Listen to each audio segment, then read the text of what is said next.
Fala, nação rubro-negra, sou eu, Fabrício Lopes, aqui do nosso canal Resenha Rubro-Negra, trazendo notícias do Flamengo para vocês. Mas olha só, eu já começo com uma notícia que eu não gostaria de estar dando aqui, porque é uma notícia séria, uma notícia muito grave que aconteceu com o técnico Tite ontem.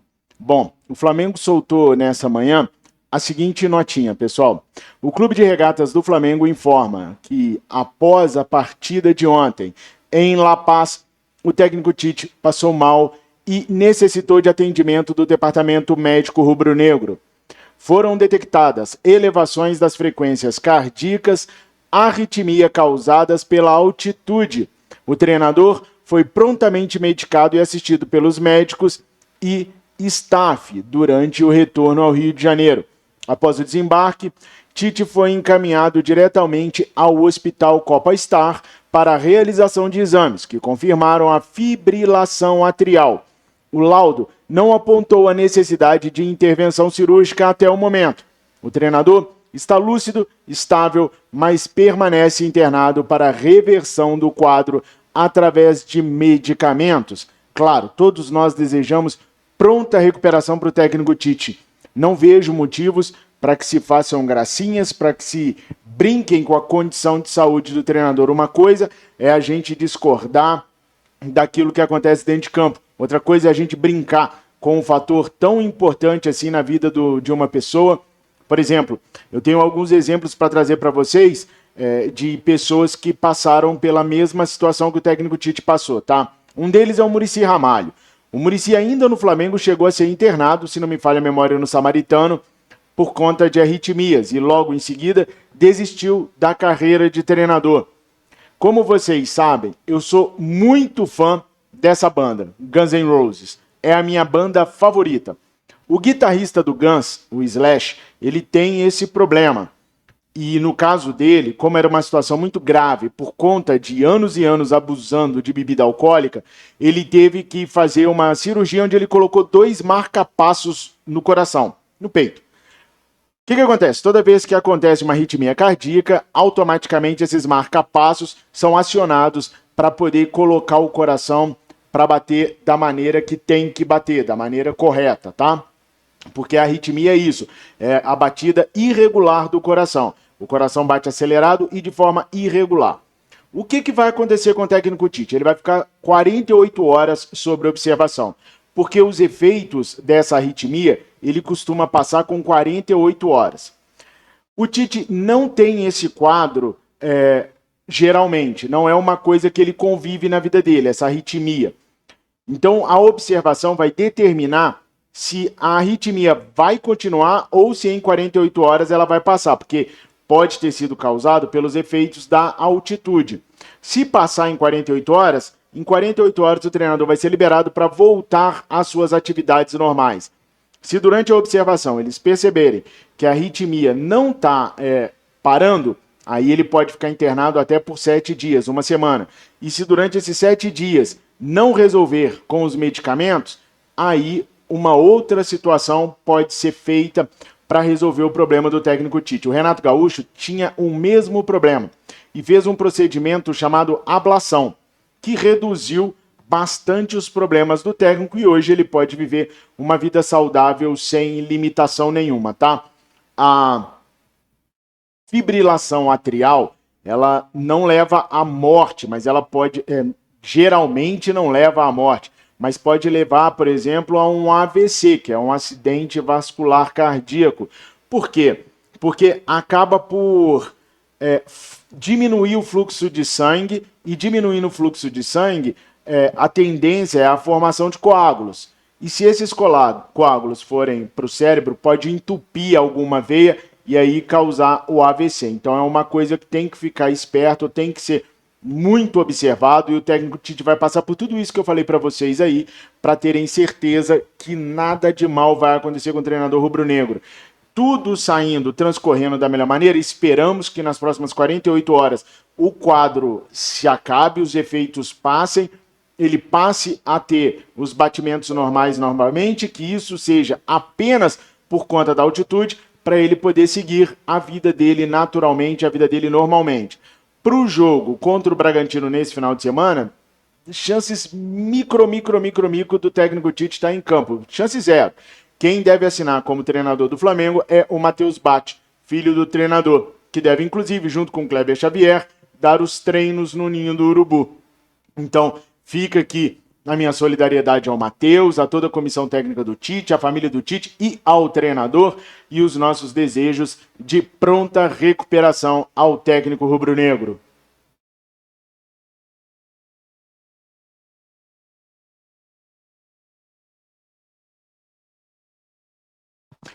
Nação, o Flamengo se classificou na Libertadores da América e agora o Flamengo precisa correr atrás de reforços para conseguir manter uma equipe competitiva em todas as competições.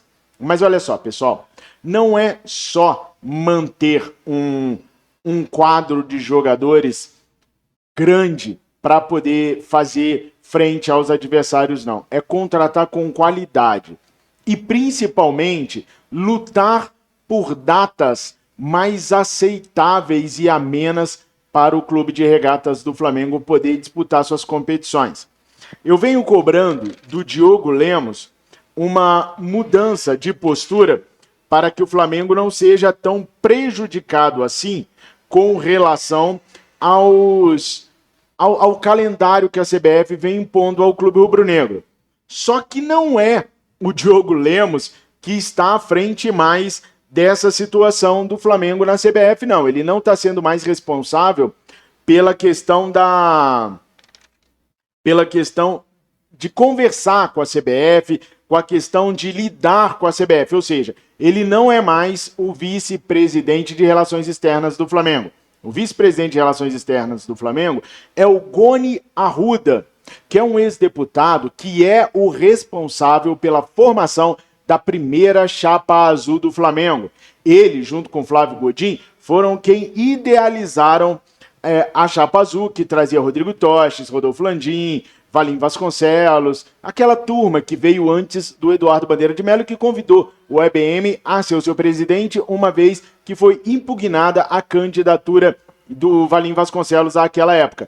Então, hoje, quem está à frente da vice-presidência de Relações Externas do Flamengo é o Goni Arruda. E é ele o responsável por tentar lutar por melhores condições do Flamengo. Olha só, pessoal. Agora em setembro nós teremos data FIFA. Dá uma olhada junto comigo aqui no calendário louco de setembro que o Flamengo vai viver. Do lado de cá nós temos o Brasileirão e a Copa do Brasil. Aqui em cima a gente tem a Libertadores e aqui embaixo a data FIFA. Bom, como esse vídeo aqui foi postado ao meio-dia, mas eu gravei ele antes das 11h30, provavelmente vocês já sabem quem foram os jogadores convocados do Flamengo para a seleção brasileira. Eu vou trazer os nomes para vocês no vídeo à tarde do Central do Fla. Não daria tempo de eu postar esse vídeo meio-dia se eu esperasse a convocação do técnico Tite, que vai sair às 11h30.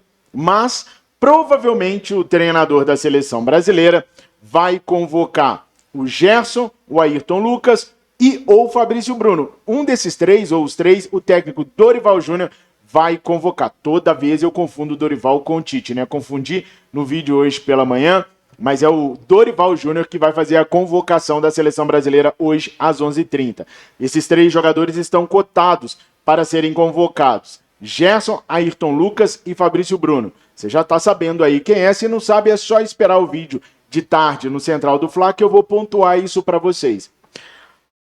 Aqui está o calendário completo, tá? No meu entorno aqui está o calendário completo de setembro.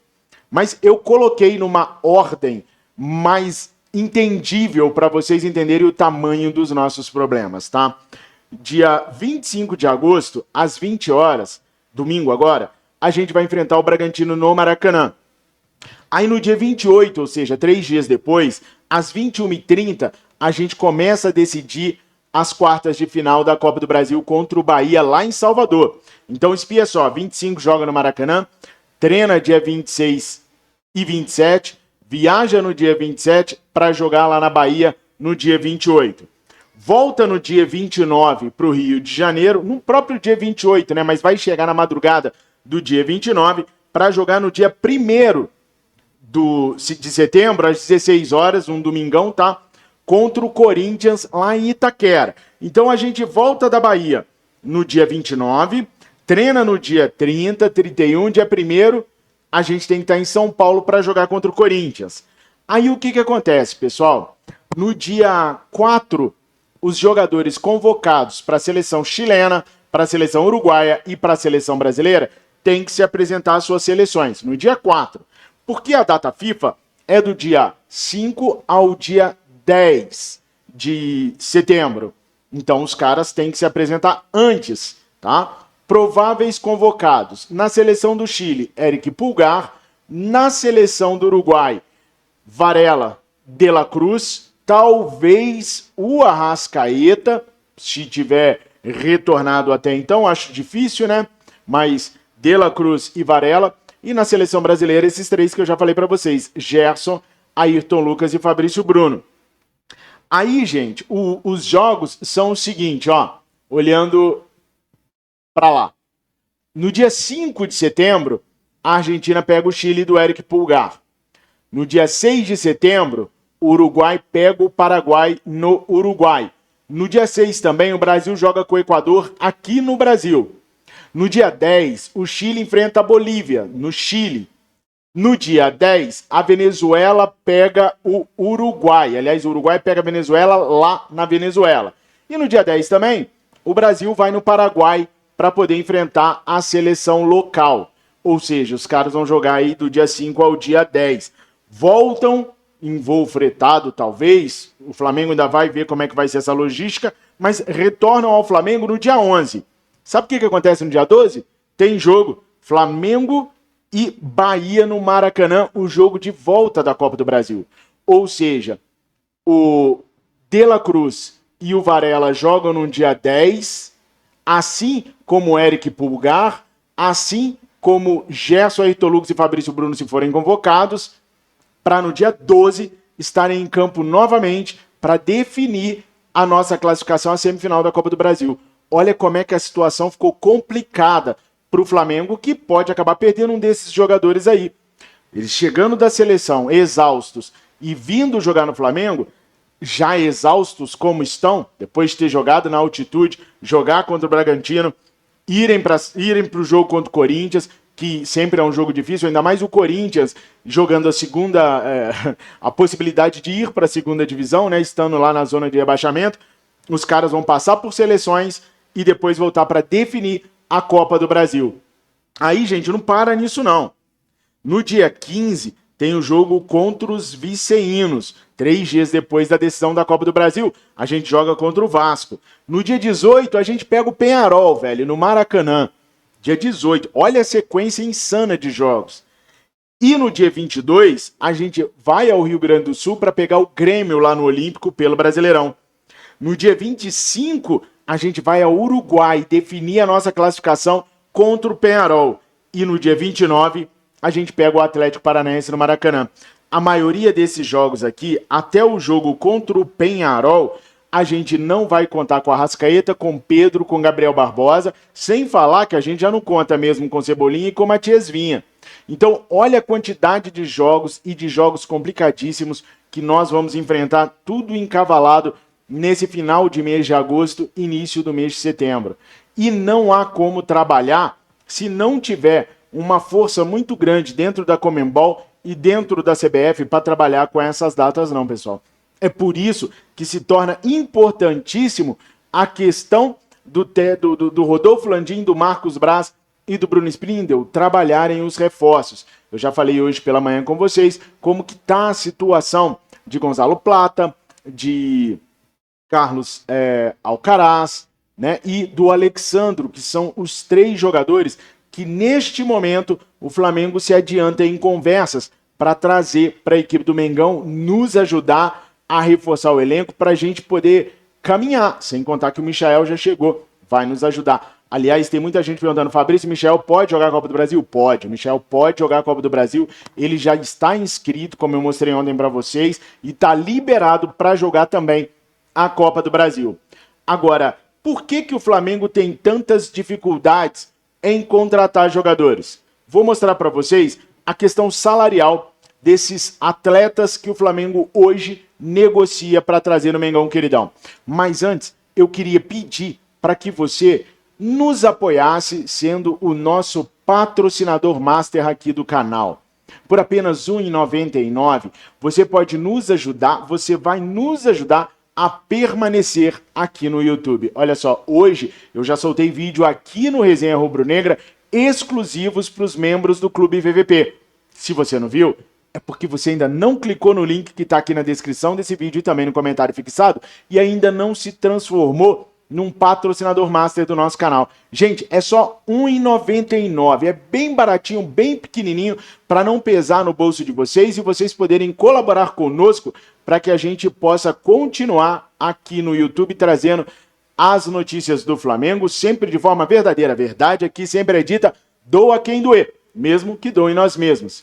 Ah, não tem cartão de crédito não? Olha só, me avisaram que você pode adquirir um cartão de crédito pré-pago em lojas como a Americanas, por exemplo. Daí você faz lá o abastecimento dele, volta aqui, clica no link que está na descrição desse vídeo e ajuda o nosso canal. É só R$ 1,99, nação, mas olha só, para fazer tudo certinho, tem que clicar no link que está aqui na descrição, no comentário fixado e também no chat, onde eu deixo sempre para vocês. Beleza? Eu tô contando com a ajuda de vocês, para vocês nos ajudarem a chegar a 500 membros, e aí a gente vai começar a sortear brindes do Flamengo para vocês, mas é brindes da hora, chique mesmo, entendeu? E quando chegarmos a 1.000 membros, nós vamos começar a sortear mantos sagrados para vocês. Dá essa moral pra gente? Tô contando muito com o apoio de vocês, tá? Mas vamos lá. Fabrício, por que o Flamengo tem tantas dificuldades em contratar jogadores? Olha, só um exemplo para vocês. O Corinthians não conseguiu contratar o Gonzalo Plata. Tentou, jogou a lábia e tal e desistiu. Sabe por que o Corinthians desistiu? Porque não basta você só convencer o atleta. Você tem que pagar o atleta. E o salário desses caras no mundo árabe ou na Europa são salários astronômicos. Espia só. Se falou muito em trazer o Lucas Paquetá para o Flamengo. Muita gente já dava até a contratação como certa. Eu falava para vocês que era muito complicado trazê-lo. Por quê? Porque o jogador recebe muito, mas é muito dinheiro mesmo. Na lista de brasileiros com os maiores salários na Europa, o Lucas Paquetá ocupa ali a posição de número 12. É o 12º maior salário anual de brasileiros na Europa, com 8,8 milhões de euros no West Ham. Sabe quem é o brasileiro que mais ganha por ano na Europa? Não é o Vini, não. É o Casemiro, do Manchester United, com 21,2 milhões de euros por ano. Como que você vai chegar nesses camaradas e vai chamá-los para vir para o Brasil? Um outro caso interessante é o do Alexandro. O Alexandro está sem clube, está treinando no Portimonense, lá de Portugal. Sabe quanto que ele recebia por ano? Ele recebia 11 milhões e 100 mil reais por ano. Isso daí, convertendo em reais, daria um salário mensal de 5,707 milhões de reais por mês. Entendem por que o jogador quer permanecer na Europa? Ainda que ele não consiga esse salário monstruoso que ele ganhava na Juventus, qualquer 5 milhões lá tá excelente para ele. Qualquer 3, 4, sabe, é melhor do que vir para o Brasil. O maior salário do Flamengo hoje são os salários de Bruno Henrique, Gabigol e Michael, que giram ali na casa de 1,5 para 1,8 milhões por mês. Daí a dificuldade que os clubes sul-americanos têm de trazer esses jogadores que recebem fortunas lá na Europa. Mas não é só esses jogadores que eu quero falar com vocês. Eu quero falar dos jogadores que estão perto de fechar com o Flamengo. Por exemplo, Carlos Alcaraz, André Franco e Gonzalo Plata. Pô, Fabrício, o André Franco está perto de fechar com o Flamengo? Bom, a questão do André Franco é a seguinte: se não der certo com o Carlos Alcaraz, o pulo do gato do Flamengo é o André Franco. O Flamengo vai correr para ir atrás do André Franco. Então, espia só, pessoal. O Carlos Alcaraz tem 21 aninhos, ele é meia e recebe por ano no Southampton 2,265 milhões de euros por ano, o que dá a ele um salário de 1,216 milhões por mês. Pô, tranquilo, show, dá para o Flamengo ir lá e bancar um salário para ele aí de quanto? 2 milhões? 2 milhões e 200? Por um jogador de 21 anos? Dá para transformar esse jogador no jogador mais caro do elenco rubro-negro? Ah, vocês vão ter que opinar, mas vocês vão ter que opinar muito aí para falar para mim. Olha o salário do Carlos Alcaraz no Southampton da Inglaterra. Aí nós temos o André Franco, que é a opção ao Carlos Alcaraz. Se não vier o Carlos Alcaraz, pode vir o André Franco. O André Franco tem 26 anos, também é meia. O salário dele no Porto gira em torno de 1,273 milhões de euros por ano, o que dá a ele um salário mais ameno, 624 mil reais por mês. Esse daí dá para colocar ele no esquema, né? Você oferece ali 1,2, oferece 1,5 de salário para ele, seja mais do que dobra o que ele ganha hoje, convence e ele vem para cá. Tranquilo, suave? Comenta, eu quero ver você comentando. Aí nós temos o Sheik. Tem que chamar de Sheik. Gonzalo Plata, aos 23 aninhos, recebe 4,5 milhões de euros por ano. O que daria a ele aí, um salário de 2,313 milhões de reais por mês. Já é muito mais do que recebem os caciques rubro-negros. Foi isso, inclusive, que afastou o Corinthians da contratação dele. Não foi só a pedida do Al Saad, não. Os valores também. Qual salário o Flamengo pode propor para a joia equatoriana vir jogar no Flamengo, se hoje ele já ganha 2,313 lá? Bom, aí eu vou falar para vocês. O caso do Gonzalo Plata é um pouco diferente. Como o Félix Sanches não gosta do atleta e não está usando o atleta lá, ele quer jogar. Ele quer jogar para ter exposição, para voltar para a seleção equatoriana, está empolgadão em disputar títulos com o Flamengo. Então, no caso dele, nem pesa tanto o salário para o atleta, que vai aceitar se enquadrar no salário do Flamengo. Mas tanto ele quanto o Carlos Alcaraz serão os maiores salários do Flamengo, indiscutivelmente, caso o Flamengo consiga contratar esses jogadores. E aí eu pergunto para vocês, vale a pena? São bons atletas para esse tipo de investimento? Coloque aqui nos comentários que eu quero muito saber a opinião de vocês. E aí, é claro, eu quero dar o recadinho da... Clique no link que está aí na descrição também para poder pegar uma graninha lá na Mais Ágil. A Mais Ágil é uma empresa especializada na antecipação do seu FGTS. Com a Mais Ágil, você clicou no link, começou a falar com um dos atendentes, de 2 a 10 horas, o dinheiro pode estar na sua conta e você resolver aquele problema financeiro. E tem mais, hein? Falando com a Mais Ágil que você chegou através dos canais do Fabrício Lopes, você ainda vai estar concorrendo a um manto sagrado. Tá bom demais, não tá não? Classificado na Libertadores da América, com dinheiro na mão, concorrendo ao manto sagrado, a brindes. Caraca, vocês têm tudo aqui no canal, tanto no Central quanto lá no Resenha. É bom demais. Clica no link e fale hoje mesmo com um dos atendentes da Mais Ágil.